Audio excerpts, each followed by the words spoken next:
Yeah.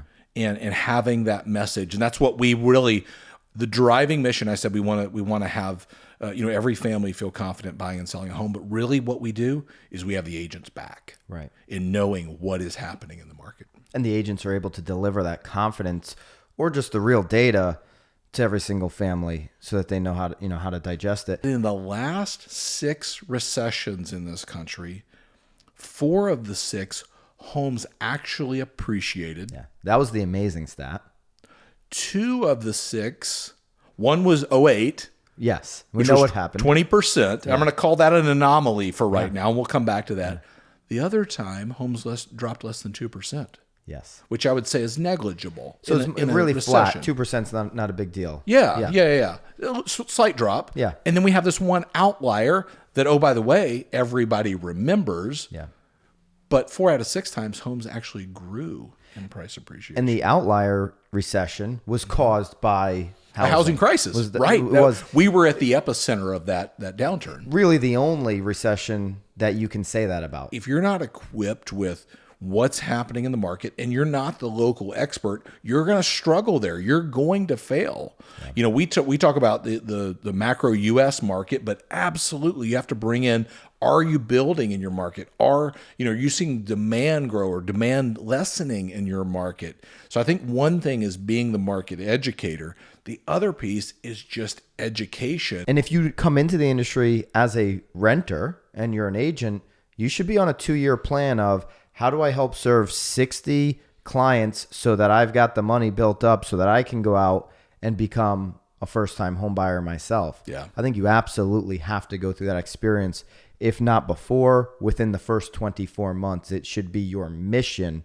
I always say double-digit sales, double-digit reviews. The next step to that is buy a house for yourself. Yeah. Right? That's invaluable experience. Yeah. I went through the mortgage crisis years. Yeah. So 19 years old, 20 years old, 21 years old, bought a house each year. Yeah. With these terrible loans, lost everything by my mid-20s. Yeah. So when I got into real estate sales, I used to say, hey, I went bankrupt in real estate so that you don't have to. I'm here to help. Sure. Like that was my my unique pitch to buyers, sellers, and investors, right? Yeah. And it was like, whoa, don't say that, Byron. People like agents were like, you price. No. What happened when I got in the bottom of the market, when all the other agents were getting out, and I was using that as my unique advantage, my elevator pitch to help people in their real estate transaction, the trust was automatic. Like it was built in because I was coming with so much transparency to the situation. Right. And people really resonated with that, as opposed to, this is the one thing that drives me nuts when people get into the business.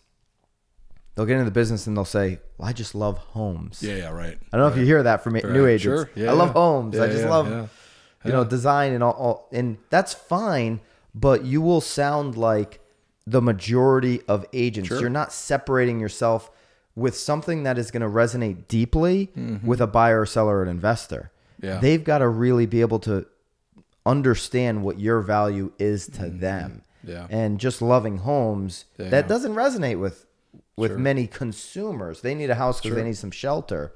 Right. And so they got to know that they trust you as the advisor to get them into the right situation. Yeah. I think that's no doubt the world that we live in, is that agents that are doing that are the advisor winning. There are a lot of people out there like, I want a flexible schedule. I want whatever the deal is. And we know what the fallacy of that is too. Oh yeah.